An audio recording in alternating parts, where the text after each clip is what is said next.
track reviews. It's happening. It's happening. It's actually happening. New A$AP Rocky album, Don't Be Dumb. The release date is currently set for January 16th, which, yes, we're all excited for, but maybe we should take a moment to remember just that this was pretty much the longest album rollout of all time, or of maybe like the past 10 years. I mean, for sure, there are artists that one could say are as big, if not bigger, than Rocky and have kept their fans waiting for new material longer. Maybe Frank Ocean, for example. But what makes Don't Be Dumb different is that this is an album that allegedly has been done for years. Thursday night football, Amazon, my first time back on the stage, album finished, don't be dumb, let's go. There's like literally numerous examples of this man saying this album is complete or nearing completion once again, and yet it like never quite reaches that point. Wait a second, we need to shout out our sponsor in this video, the good people over at Factor. I have to defuse the bomb in this box in the next 5 minutes or else music will no longer exist. I'm so hungry I can't think. And there's no time to cook a nutritious meal. Wait, what's that? That must be my Factor delivery, just in time. Let's go eat. As America's #1 ready-to-eat meal company, Factor delivers fresh, chef-crafted meals right to my door. No prep, no mess, just great, tasty food ready in 2 minutes. Factor has over 100 meals, breakfasts, shakes, and snacks to choose from, all designed to fit your lifestyle. Good thing Factor has options for me. Here I've got the African peanut and curry tofu. It's pretty good. Also, Factor bans over 175 ingredients that are not so good, and you can taste the difference. This feels fresh and balanced and made to fuel my body. Speaking of which, there you go. So head to factor75.com or click the link down below this video and use this code here to get 50% off your first box plus free breakfast for a year. 1 per box with active subscription. Free meals applied as discount on first box. New or returning subscribers only. Varies by plan. Sign up today. And thank you to Factor for sponsoring yet another video. And over the course of this time, it's not like Rocky has ever truly fully disappeared from the limelight either, and has been delivering almost everything other than music. I mean, in a way you could forgive it and say he does keep himself busy with a lot of extracurriculars, and he's also gone through some pretty massive life changes as of late, like becoming a father, hurdles he's had to overcome like that shooting trial in which he was acquitted recently, dialing the clock even further back, there was the time he was arrested in Sweden. So, I don't know, a lot of odd things going on in the life of A$AP Rocky since the release of his last album, Testing, a record that I was not crazy about when it came out.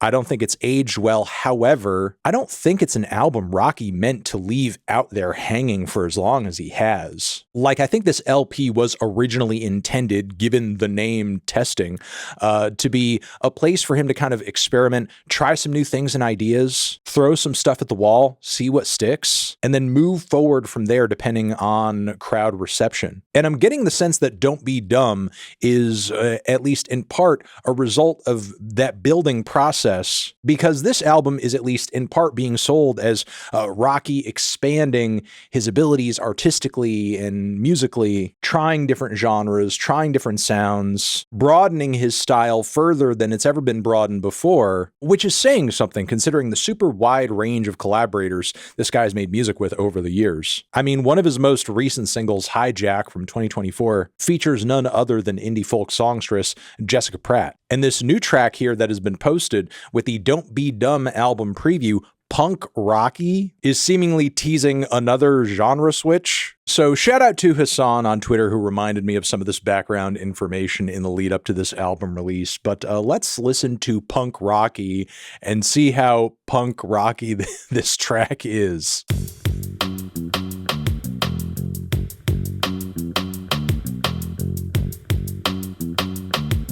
Oh no. Oh no. No. Oh no. Yeah, I wasn't crazy about that. Off the bat, it wasn't very punk rock.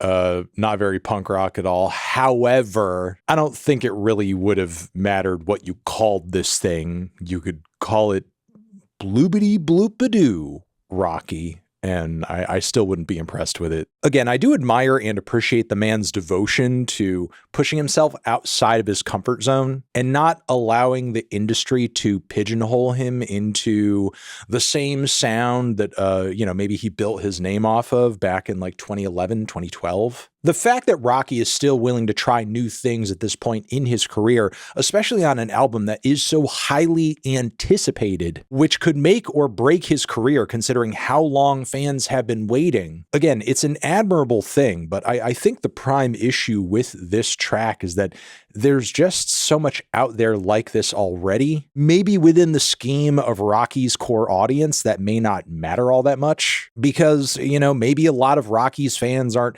exactly plugged into the super twangy, thin, indie rock that's super reverb heavy that was coming out of Brooklyn and other places in New York during like the early 2010s, really when Rocky was popping off in his rap career. Bands that sounded just like this were running parallel to him, many of whom have kind of, washed out in terms of relevancy and didn't really have a whole lot of staying power because their sound was boring and the songwriting was mediocre. And the songwriting here is super mediocre too. The vocals for the most part are boring and forgettable. And that is when you can actually hear them because they're so buried in reverb behind the guitars that you can't really make them out half the time. In a way, I would say this track actually sounds just as boring, derivative, and uninspired as a Royal Otis track. And who the hell knows, that could have been Rocky's point of inspiration here. I mean, there was a midpoint where the beat slowed down a bit and Rocky's vocal delivery got a bit more pointed and shouty. That stuck out to me. And some of the rhythmic switch-ups toward the back end of the track caught my ear too. But for the most part, the guitars and drums across this track were just too bland for words. And it all kind of tended to blend into itself over the course of its 4-minute runtime, which for a song this skeletal and repetitive, it did not need to be this long. Really, everything this track did could have been accomplished in 2 minutes. So yeah, the bad news is that I didn't really like this A$AP Rocky song. But the good news is that there is no way on God's green earth the rest of the album is going to sound like this. Given Rocky's reputation and, again, the fact that I think this album is building off of testing a bit, this record's most likely going to be trying to do a little bit of everything. Whether or not it's going to do all of everything well is the question. You could knock punk rock off the track list, I guess. But, I'm still holding out hope for grindcore Rocky and power electronics Rocky. At the end of the day, even if this song is underwhelming, it is something because the album's release date is just around the corner. It's gonna happen. And, if the record doesn't do well, hopefully Rocky is at a point in his career where you can kind of just pick up the pieces and move on and drop a follow-up sooner rather than later. But if songs like Taylor Swift as well as Hijack end up in the track list, the record's going to have some great highlights on it for sure. So yeah, not my favorite A$AP Rocky track for sure. Let me know what you guys thought about it in the comments. Over here next to my head is another video you can check out. Hit that up or the link to subscribe to the channel. Anthony Fantano, Punk Rocky, forever.